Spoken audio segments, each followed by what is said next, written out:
मतदान प्रक्रियेला शेवटचे 3 दिवस उरलेले आहेत आणि अशा वेळी मतदान कोणाला करावं, कोणाची बाजू घ्यावी यासंबंधी जी लोकांच्या मनामध्ये कोंडी निर्माण झाली आहे, जो पेच निर्माण झाला आहे, त्यासंबंधी आज आपण या व्हिडिओच्या माध्यमातून चिंतन करणार आहोत.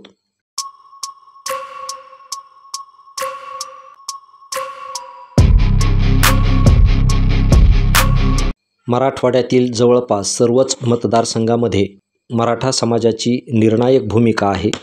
मराठा समाजाला एकसंघ करण्यामध्ये मनोज जरांगे पाटील हे यशस्वी झालेले आहेत. परंतु राजकीयदृष्ट्या समाज एकत्र येण्यापेक्षा राजकीय साक्षरतेचा, राजकारण समजून घेण्याच्या पात्रतेचा अजून झालेला नाही असंच म्हणावं लागेल. कारण मराठा समाज हा अत्यंत भावनाशील, संवेदनशील आहे. त्यामुळे अनेकदा संधी-साधूचं राजकारण भोवतं आणि राजकारणासाठी अथवा केवळ मतासाठी समाजाचा वापर होत आलेला आहे.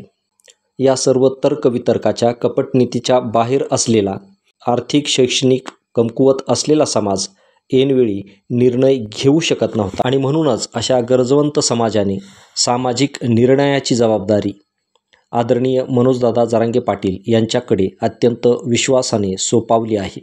आणि म्हणून अजूनही निर्णायक भूमिका काय घ्यावी, कोणावर विश्वास ठेवावा आणि कोणावर नाही, अशा कोंडीत हा ग्रामीण भागातील समाज आहे. जे सुशिक्षित, समजदार आणि राजकीय प्रवाहाच्या जवळचे आहेत, त्यांना त्यांची जबाबदारी कळालेली आहे, राजकीय दिशा निश्चित झालेली आहे. परंतु अर्ध्यापेक्षा अधिक समाज हा जरांगे पाटलाकडून अपेक्षा ठेवून आहे. त्या अपेक्षेवर जरांगे पाटील स्पष्ट आणि जाहीर बोलू शकत नाहीत. कारण अनेक मतदारसंघामध्ये सर्वच पक्षाचे आणि अपक्ष उमेदवार देखील हे मराठाच आहेत. त्यामुळे कोणा एकाची बाजू घेणं किंवा पाठिंबा देणं सामाजिक ऐक्याच्या दृष्टीने अशक्य आहे. या दृष्टीने जशी समाजाची कोंडी झाली आहे, तशीच जरांगे पाटलांची देखील झालेली आहे.